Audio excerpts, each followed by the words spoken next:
Friends, பைக்கில் வந்து பார்த்திங்கன்னா ஃப்ரண்ட் பிரேக்கு, பேக் பிரேக்கு இதை பற்றி வந்து கேட்டிருந்தீங்க.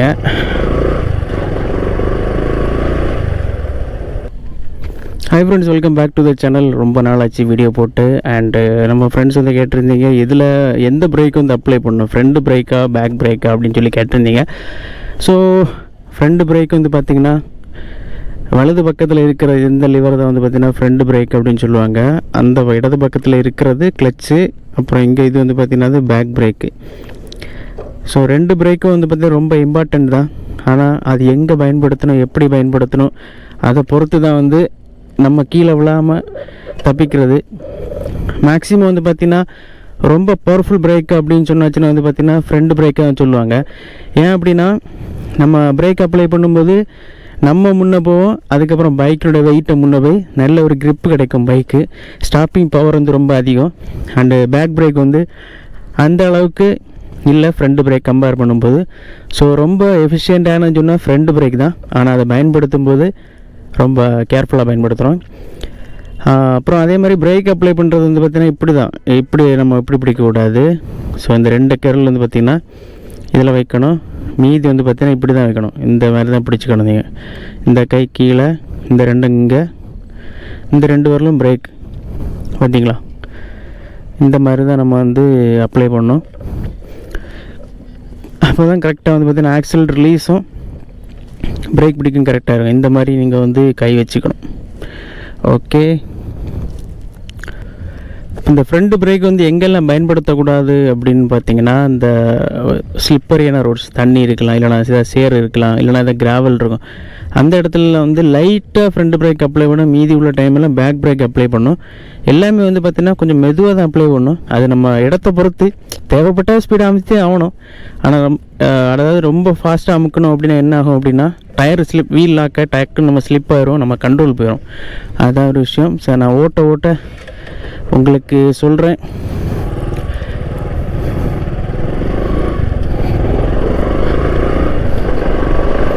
இது எப்போதும் பார்த்தீங்கன்னா கீழே வந்து என்னுடைய கால் வந்து இந்த பேக் பிரேக் மேலே சும்மா ஜஸ்ட்டு ஒரு இது வச்சுருப்பேன். இப்போ பார்த்தீங்கன்னா வந்து பேக் பிரேக்கு தான் அப்ளை பண்ணுறேன். பார்த்தீங்களா, ஃப்ரண்ட் பிரேக் நான் அப்ளை பண்ணவே இல்லை. ஏன்னா இந்த இடத்துல தான் இப்போ பிரேக் பிடிச்சோன்னா கண்டிப்பாக ஸ்லிப் வரும். மண் இருக்குது பார்த்தீங்களா, ஜஸ்ட்டு கை மட்டும்தான் லிவரில் இருக்க தவிர நான் ஃபுல்லாக பேக் பிரேக் தான் மேக்ஸிமம் யூஸ் பண்ணுவேன். இப்போ திடீர்னு நம்ம ஸ்டாப் பண்ண எமர்ஜென்சி சொன்னால் ரெண்டு பிரேக்கும் சேர்த்து அப்ளை பண்ணிடுவேன். இப்போ இது ஒரு கொஞ்சம் லைட்டாக அப்ளை பண்ணுறேன், மீதி உள்ளது பேக் பிரேக் அப்ளை பண்ணுவேன். இதே மாதிரி இப்போ ஒரு ஷார்ட் ஸ்டாப்பிங் வருதுன்னா என்ன பண்ணணும் அப்படின்னா இந்த இடத்துல நம்ம ஃப்ரண்ட் பிரேக் அப்ளை பண்ணிக்கலாம். ஏன்னா இந்த இடத்துல டயரு ஸ்லிப் ஆகிறதுக்கு சான்சஸ் வந்து கம்மி. அதனால் இது வந்து ஃப்ரண்ட் பிரேக் நம்ம வந்து அப்ளை பண்ணிக்கலாம். அதே மாதிரி ஸ்பீட் பிரேக்கு வரும்போதும் அப்படி தான். நான் வந்து என்ன பண்ணுவேன், லைட்டாக ஃப்ரண்ட் பிரேக்கும் அப்ளை பண்ணிப்பேன், பேக் பிரேக்கும் அப்ளை பண்ணிப்பேன். அது எதெல்லாம் பண்ணிக்கலாம், நம்ம விருப்பம் தான், நம்ம சாய்ஸ் தான். அது ஃப்ரண்ட் பிரேக் மட்டும் வேணால் அப்ளை பண்ணிக்கலாம், அதில் எந்த பிரச்சனையும் இல்லை.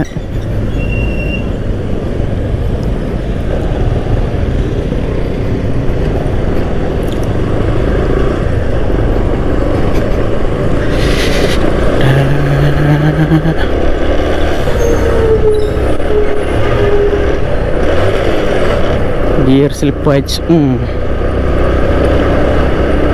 கரெக்டான ரோடு பார்த்து உங்களுக்கு சொல்லி தருவேன். அதுக்காக தான் வந்து போயிட்டுருக்கேன். எங்கே ரோடு பார்த்து எந்த மாதிரி சொல்லலாம், அப்போ தான் உங்களுக்கு கொஞ்சம் ஈஸி அண்டர்ஸ்டாண்ட் ஆகும்.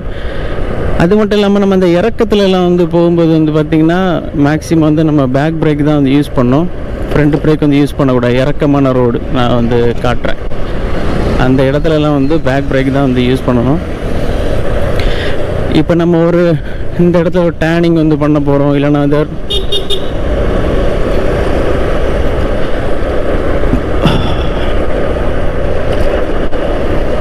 இப்போ நான் வந்து வண்டி ஸ்டாப் பண்ண போகிறேன். இந்த நேரத்தில் ஃப்ரண்ட் பிரேக் யூஸ் பண்ணிக்கலாம். Because the road is very good. கீழே விழுவதற்கான சான்ஸ் வந்து ரொம்ப கம்மி. அதனால் ஃப்ரண்ட் பிரேக் யூஸ் பண்ணுறேன். இப்போ நான் இது வந்து எண்டு வந்துருந்தேன்னு வச்சுருக்கேன். இந்த கிராவல்லாம் இருக்குது பார்த்தீங்களா, இந்த மாதிரி சைடு வந்தேன்னா ஃப்ரண்ட் பிரேக் லைட்டாக அப்ளை பண்ணிப்பேன். At the same time back பிரேக்கும் அப்ளை பண்ணிப்பேன். 50-50 மாதிரி அப்ளை பண்ணிகிட்டு இருப்பேன். இப்போ நான் இந்த இறக்கத்தில் இறங்க போகிறேன். இப்போ நான் என்ன பண்ணுறேன்னா ஃப்ரண்ட் பிரேக் லைட்டாக அப்ளை பண்ணுறேன், மீதி உள்ள டைமெல்லாம் பேக் பிரேக் தான் அப்ளை பண்ணுறேன். உங்களுக்கு கரெக்டான ஒரு ரோடு வந்து அமைஞ்சிருச்சு சொல்லி தர்றதுக்கு.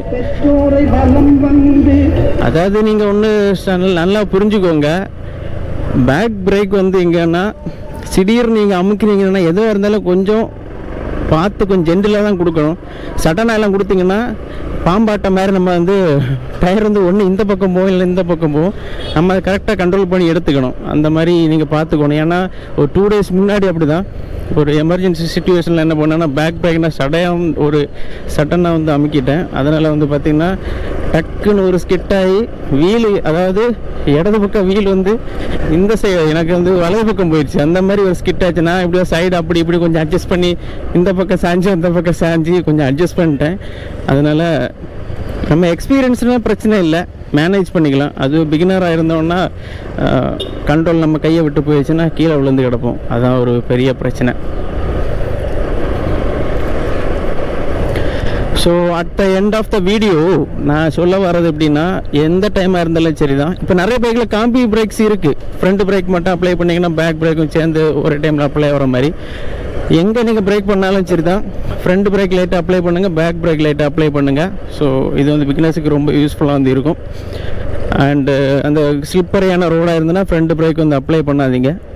அதுக்கு மட்டும் இல்லாமல் இந்த ஈரமான ரோடுன்னு சொல்லுவாங்க, அந்த மாதிரி பாசி பிடிச்சி அந்த மாதிரி எதாவது இருக்கும், அந்த மாதிரி இடத்துலலாம் ஃப்ரண்ட் பிரேக் அப்ளை பண்ணாதீங்க. அது மட்டும் இல்லாமல் இந்த கல் மண் இந்த மாதிரிலாம் ஒரு மாதிரி இந்த ரோடு ரிப்பேர் ஒர்க் நடந்துகிட்ருக்கு பார்த்தீங்களா, அந்த இடத்துல ஃப்ரண்ட் பிரேக்கு நீங்கள் அப்ளை பண்ணாதீங்க, பேக் பிரேக் மட்டும் அப்ளை பண்ணுங்கள். ஸோ அப்போ தான் நம்மளால் கண்ட்ரோல் பண்ணி நம்ம பைக்கை கொண்டு போக முடியும். இல்லைன்னா வந்து ஸ்லிப் ஆயிரும். சரிங்களா? அவ்வளோதான் படிஸ். Okay buddies. அப்போ இதுக்கு மேலே உங்களுக்கு என்ன டவுட் இருக்குது அப்படின்னு சொன்னால், உங்களுக்கு இதுக்கு மேலே உங்களுக்கு எதாவது டவுட் இருக்குதுன்னு சொன்னால் நம்ம வீடியோவில் கமெண்டில் சொல்லுங்கள். அப்புறம் அதை பற்றி நான் வந்து வீடியோ பண்ணுறேன். இப்போ நான் வெக்கேஷனில் இருக்கேன், அதனால் அந்த பைக்கு வீடியோ பண்ணுறேன். வேலையில் இருக்கும்போது நமக்கு பைக்கு வீடியோ பண்ண முடியாது, பிகாஸ் பைக் என் கையில் இருக்காது. அந்த ஒரு ரீசன்னால தான். சரிங்களா? தேங்க்ஸ் ஃபார் வாட்சிங் this video. Stay tune. Love you all. Bye.